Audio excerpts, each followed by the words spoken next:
شايفين الكوباية دي؟ ازاي نفس الست النهاردة تقدر تبص على نص الكوباية المليان، وبكرة نفس هي الكوباية ونفس هي الست ما بتشوفش غير نص الكوباية الفاضي. اهي الكوباية دي هي موضوع حلقتنا النهاردة. ميعادنا مع الحلقة السادسة من كتاب الرجال من المريخ والنساء من الزهرة لجون جراي. وزي ما عرفنا الحلقة اللي فاتت ازاي الرجالة زي الاستك، النهاردة هنعرف ازاي الستات زي الموجة، يوم تحت ويوم فوق. ولو ما شفتش ال5 حلقات اللي فاتوا هسيب لك اللينك بتاعهم في الديسكريبشن. ولو انت اول مرة تشوفني، انا ميرنا انور، وانت هنا في برنامج راديو لشرح وتبسيط الكتب.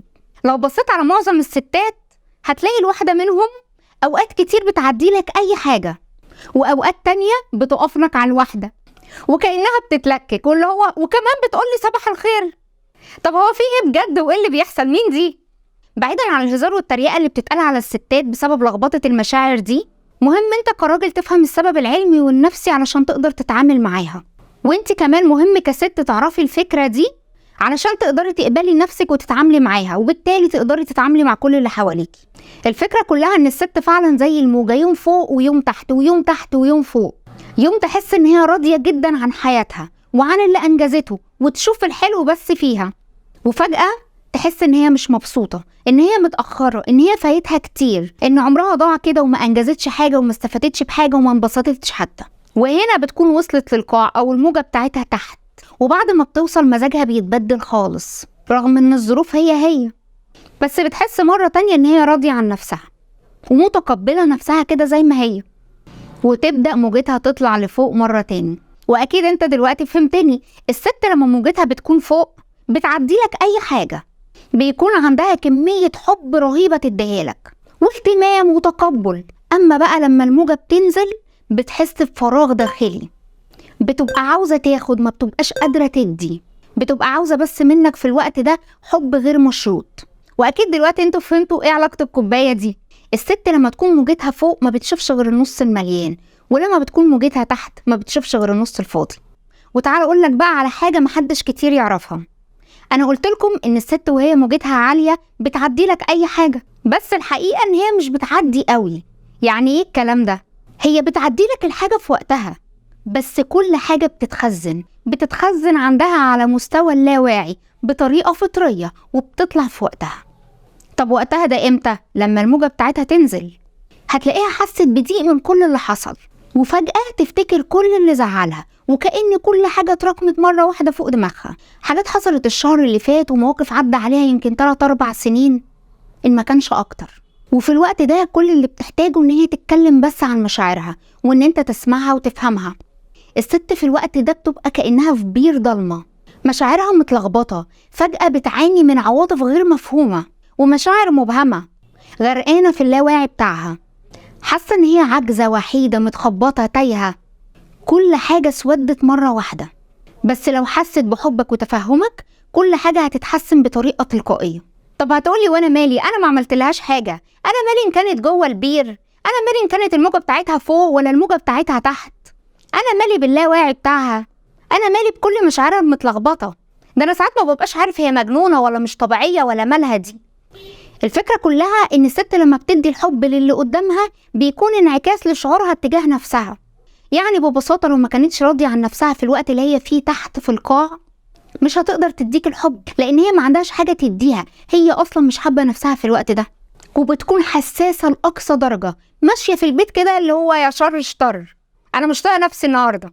فالوقت ده هي ما بتحتاجش غير الحب والتفهم، وانت دورك كراجل تكون فاهم كده. واوعى تفتكر ان هي اتغيرت عن اول ما عرفتها او عن اول الجواز وان هي بقت نكدية. الموضوع مش كده خالص. اصل في البداية لما الراجل والست بيحبوا بعض بتكون هي بتشع بالحب والاهتمام، لان هي في قمة الموجة دلوقتي.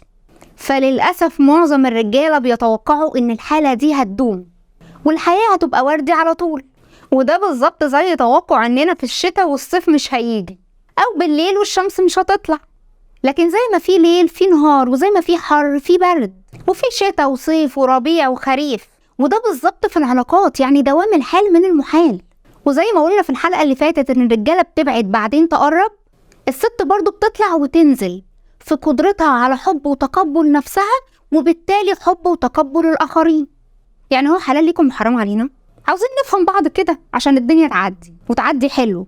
دلوقتي انت كراجل بعد ما سمعت كل الكلام ده ما تفترضش ان تغيير مزاج الست المفاجئ بناء على حاجة انت عملتها بشكل كامل. فلو مبسوطة يبقى انت السبب، ولو زعلانة يبقى منك. انت ممكن تكون مسؤول، بس مسؤول بشكل جزئي. اهو بوضح لهم الدنيا وبطلعكم براءة علشان اثبت لكم ان انا حيادية وما عنديش عنصرية في البرنامج هنا. والرجالة برضو غلابة، بمعنى ان انت لو عملت حاجة تزعلها اكيد هتزعل، بس لو حسيتها مكبرة الموضوع والطفلة اللي جواها طلعت، زي مثلا ان هي تعيط او تزعق بطريقة هستيرية جنونية لمجرد ان هي بس لسه منظفة وانت دخلت بالشوز على السجاد، او شربت كوباية الشاي وركنتها وما دخلتهاش المطبخ او غسلتها، فاللي هو حرام عليكم، انا اعمل ايه، انتوا ما عندكمش رحمة انتوا، وتلاقيها عمالة تعيط اللي هو ايه ده، في ايه؟ مع العلم ان دي مش عادتها اصلا، او بتحصل كل فين وفين. هنا تعرف ان هي في القاع، ويمكن لو الموقف ده حصل في يوم تاني ما كانش هيبقى ده رد الفعل بتاعها خالص. طيب برضه دينا فهمنا تقلبات الست وفكرة الموجة، انت تتعامل ازاي معاها كراجل في الوقت ده؟ تعالوا نشوف مثال حقيقي. الاتنين متجوزين، راحوا لجون جراي الكاتب بتاع الكتاب بحكم ان هو استشاري علاقات علشان يحل لهم مشكلتهم. احمد ومنى اتنين متجوزين من 6 سنين. طبعا يا جماعه المواقف حقيقيه بس الاسماء انا مغيراها عشان ابسط الموضوع شويه، وغالبا هتلاقوا احمد ومنى هم ابطال الحلقات بتوعنا، وتامر وشيرين بتوع الحلقه اللي فاتت. احمد اخد باله من موضوع الموجه ده في سلوك منى وفي تعاملها معاه، وعلشان مش فاهم حاول يصلحه، وطبعا زي ما انتم متوقعين الموضوع بقى أسوأ. زي بالظبط لما قلنا في الحلقة اللي فاتت والحلقة التانية، الست لما بتحاول تطلع الراجل من الكهف بتاعه الدنيا بتبوظ. اصل احنا بنعمل ايه يا جماعة؟ بنتحدى طبيعة بشرية، بنتحدى حاجة فطرية. فاحمد كان دايما بيقول لها على فكرة انت عندك مشكلة، ما امبارح كنا كويسين وزي الفل ومفيش اي حاجة جديدة حصلت، انت مالك مكبرة الموضوع قوي كده ليه؟ دي حاجة بسيطة يعني، في ايه؟ ده انت مودك بيتغير في لحظة من غير اي سبب. وطبعا دي اخر حاجة الست بتكون محتاجاها في الوقت ده، لان هنا بتحس ان محدش فاهمها، وكنتيجة لده الامور بتبقى اسوأ لان هي بتتضايق اكتر، وبالتالي بتقعد وقت اطول في قاع البير بتاعها. فبأكد عليك ان انت لازم كراجل في الوقت ده تكون عارف ان هي كل اللي محتاجاه حب غير مشروط وتقبل واحتواء واهتمام، وان انت تسمعها. مش وقته ان انت تعند ولا تقف لها على الواحده ولا تتفه من احساسها ولا تقول لها مفيش حاجه حصلت لكل ده، مالك فيه ايه، انت صاحيه كده النهارده مش طايقه نفسك. ده وقت الاحتواء وان انت تعدي، وما تاخدش كل حاجه على اعصابك او تاخدها بصفه شخصيه او تاخدها على كبريائك وكرامتك. اصل الست لما بتدخل في البير كل حاجه جواها بتبتدي تطلع لفوق، اي حاجه ما اتعالجتش او ما اتحلتش هتطفو. وكمان مش بس حاجات حصلت امبارح، ده ممكن حاجات حصلت الشهر اللي فات والسنة اللي فاتت ومن 2 و3 وأكتر، حتى لو حاجات حصلت من الطفولة، أي حاجة ما اتعالجتش أو ما اتحلتش. طيب هتيجي تقولي هو أنا لما أسمعها وأطمنها في حاجة هتتغير؟ ما أنا مش هعرف أحللها برضو مشاكلها. هي الحقيقة إن هي مش هتتحسن لمجرد إن أنت سمعتها أو إن أنت طمنتها، بس في حاجة تانية هتحصل. دعمك وحبك وسندك ليها هيخليها تتكلم أكتر، وبالتالي هتوصل لقاع البير أسرع، هتدخل أسرع في أعماقها. يعني ممكن تحسها متضايقة أكتر، بتجيب القديم والجديد. هتقولي يا نهار أبيض، طب ما أنا كده ببوظ الدنيا أكتر. هقولك على حاجة، كل ده لازم علشان تقدر تطلع تاني، يعني لازم تنزل في الأعماق علشان تقدر تطلع تاني. يعني ما تقلقش، انت كده تمام. ولما الست بتطلع من البير بتكون زي الراجل لما بيرجع بعد الانسحاب، لطيفة جدا وكأن ما فيش اي حاجة حصلت، ومش بعيد تعتذر لك كمان على اسلوبها.